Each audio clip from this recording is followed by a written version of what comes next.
Okay, so Assalamu alaikum. Today we'll be going over verification during data transmission. So, lastly, we did verification in another sense. Now, this is during the data transfer, right? So, when data is transferred electronically from one device to another, so usually it's transferred through a network, right? And there's always a possibility of data corruption or even just straight up data loss, right? So first of all, we'll be going over the method of checksum. So as we just said, it is a method to check if the data has been changed or corrupted following data transmission, right? And along with the data that is sent in blocks, an additional value, which is the checksum, is sent along, right? So that is of importance here because along with the data, there's another value you're sending off, right? Okay, so let's go over an example. So X is basically the data you are trying to send and it has the value of 1185, right? So you need to calculate the checksum, right? So we'll just be going over the specific methods rather than going why we do this. We'll just be going over the method for this, right? So you have 256 here and you're going to use that to divide 1185, and here you get left with 4, and your remainder which you get, which is 161 here, is your checksum.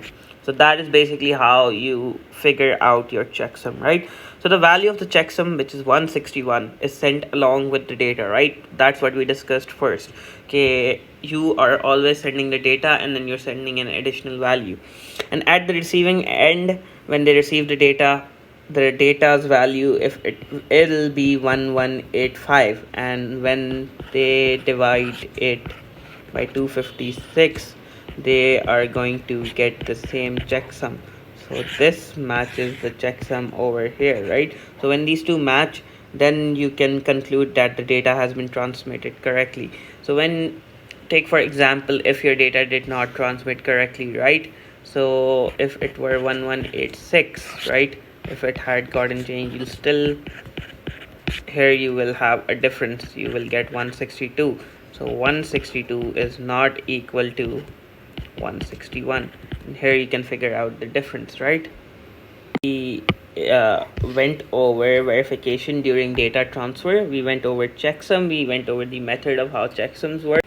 Now I'll be going over parity checks. So parity checks is a very different topic, and the questions that you get are basically in the form of a table where you look for intersections, but that is for another day because we'll be going over that through a question specifically. So we'll just be going over the concept of what a parity check is.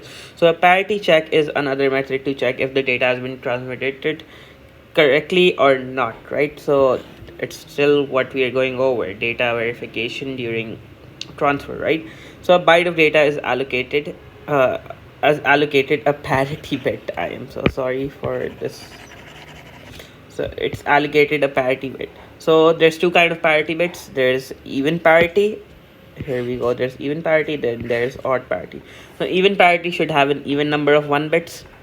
Systems that use odd parity should have an odd number of 1 bits. Of 1 bits. So when the data is being transferred, the sender and receiver decide upon the type of parity that's going to be used. So now we'll just go over a very simple example. There's nothing much difficult when you're going over the simpler examples, right? So you basically have these 7 bits, right? So you're going to have a parity bit when you'll be going over parities, right? So they decided upon using odd parity, and we need to add a bit, right? So here we can see this is 1, 2, 3, and 4. 4 is even, right? So your parity bit should be a 1.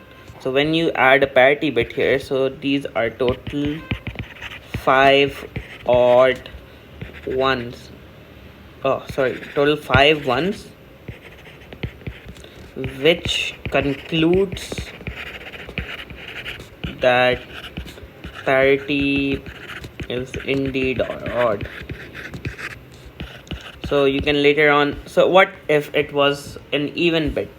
it was an even parity. So even parity, let's go over the case where we decided it was an even parity, 1110010. So this was our initial thought. So it already has 4 even bits, right? 1 bits. We can conclude that this is already even, right? So you'll just need to add a 0 here, right? So this is your total byte. This will become your byte that is going to be transmitted, and it's going to be having an even parity because it has 1, 2, 3 and 4 number of even bits, right? So that is what we look for in parity, right? So parity bits, there's an issue with parity bits, they cannot check for a transposition error. So we'll be going over this transposition error, right? So parity bits only look for the amount of ones or zeros, right? So take for example 111000010.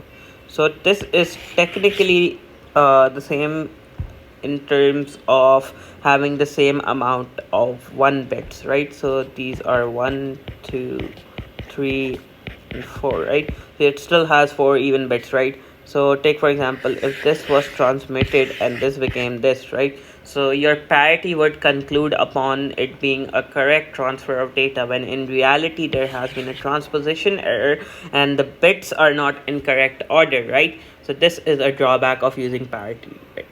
Parity. Then we went over parity. So we didn't go into specific details of parity. That will be upcoming in another video where I do a past paper question specifically, because that indeed makes you much more comfortable with parity, because the questions tested in the examination are much different rather than the concept. It would still have the concept, but there's a part of intersection there, so that's better doing with a specific question, right? Lastly, we'll go over automatic repeat request, which is ARQ. So it is another method to check if the data is transmitted correctly or not. So it uses acknowledgement. So acknowledgement is basically a message to the receiver indicating that the data has been received correctly, right? Then there are certain steps that you go. When the receiving device, so the other device that you're sending the data to, detects an error following data transmission, it asks for a data packet to be resent. So the data packet you originally sent, if it finds an issue there, it just simply asks you to resend it, right? If no error is detected, a positive acknowledgement is sent to this sender, right? So acknowledgement is a message to the receiver indicating that the data has been correctly transmitted. So it just acknowledges that the data is correct, right? The sending device will resend the data. The sending device will resend the data package if. So initially, sender, receiver, right? So why should the data be resent, right? When is the case that sender already sent the data, but something happened and the sender needs to send it once again?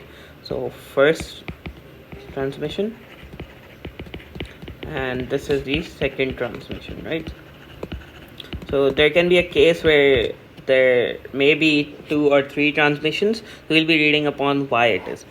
If it receives a request to resend data, so that is through the sender, through the receiver, we received it, right? Or a timeout has occurred. So what do you mean by a timeout? So when you are sending and receiving data, right? So if you don't receive an acknowledgement in a specific amount of time, so a timeout occurs, and then you have to redo the whole process again. So the whole process is continuous until the data packet received is correct, or until the ARQ time limit has reached, right? And ARQ is often used by mobile phone networks to guarantee data integrity, right? So that is one application for it. So this is basically the last portion of data integrity. Lastly, we went over automatic repeat request. We went over what acknowledgements is, and this is one of the questions that you just need to know how it works, right? You just need to define the method. There's no specific questions on how to implement this. There's just questions on how you would basically define the procedure of how it's occurring, right? So this is the end of data integrity. Thank you so much.